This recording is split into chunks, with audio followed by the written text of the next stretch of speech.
നമസ്കാരം, ജന്മഭൂമിയിലേക്ക് സ്വാഗതം. ഉയർന്ന മാനവ വികസനമുള്ള രാജ്യത്തിൽ സ്ത്രീകളുടെ സാമ്പത്തിക പങ്കാളിത്തം കൂടുതലാണ് എന്ന് കണക്കാക്കാം. മാനവ വികസന സൂചിക ഏറ്റവും ഉയർന്ന 10 രാജ്യങ്ങളിൽ സ്ത്രീകളുടെ തൊഴിൽ പങ്കാളിത്ത നിരക്ക് 60%, പുരുഷന്മാരുടേത് 70%.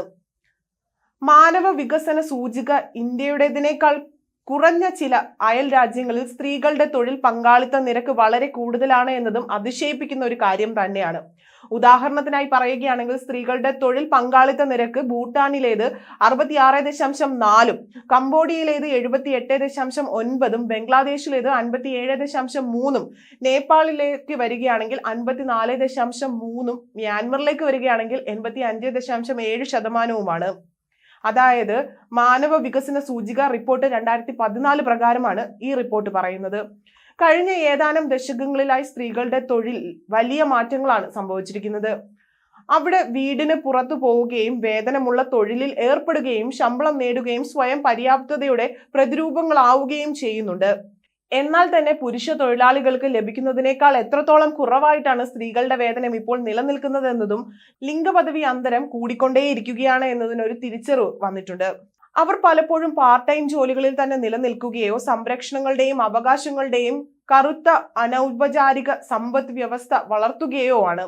അതേസമയം യുവതികൾ പുരുഷന്മാരെക്കാൾ വിദ്യാഭ്യാസ നേട്ടങ്ങൾ വളരെ കൂടുതൽ അല്ലെങ്കിൽ മുന്നിട്ട് നിൽക്കുന്നവരാണ്. കല, ശാസ്ത്ര രംഗങ്ങൾ എന്നിവയിലെ വിദ്യാലയങ്ങളിൽ പകുതി പേരും സ്ത്രീകളാണ്.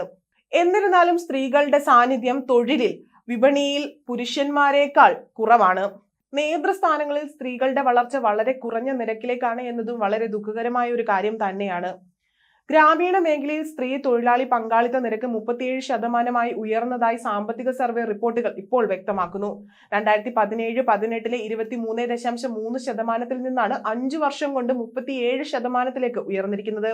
പ്രധാനമന്ത്രി ജൻധൻ യോജന അക്കൗണ്ടുകളിൽ 55.6% സ്ത്രീകളുടെ പക്കലാണ് എന്നുള്ളതും റിപ്പോർട്ടുകൾ വിശദീകരിക്കുന്നുണ്ട്. മോദി സർക്കാർ കഴിഞ്ഞ 10 വർഷം കൊണ്ട് രാജ്യത്തെ സ്ത്രീകളെ ശക്തിപ്പെടുത്തുവാൻ വേണ്ടി സ്വീകരിച്ച നടപടികളുടെ ഫലമാണ് സർവേ റിപ്പോർട്ടിൽ പ്രതിഫലിക്കുന്നതും. 8.3 ദശലക്ഷം സ്വയം സഹായ സംഘം വഴി 8.9 കോടി സ്ത്രീകൾ ദീൻ ദയാൽ അന്ത്യോദയ യോജനയ്ക്ക് കീഴിലുണ്ട്. പ്രധാനമന്ത്രി മുദ്ര യോജന പ്രകാരം അനുവദിച്ച വായ്പകളിൽ 68% സ്ത്രീകൾക്കാണ് ലഭിച്ചത്.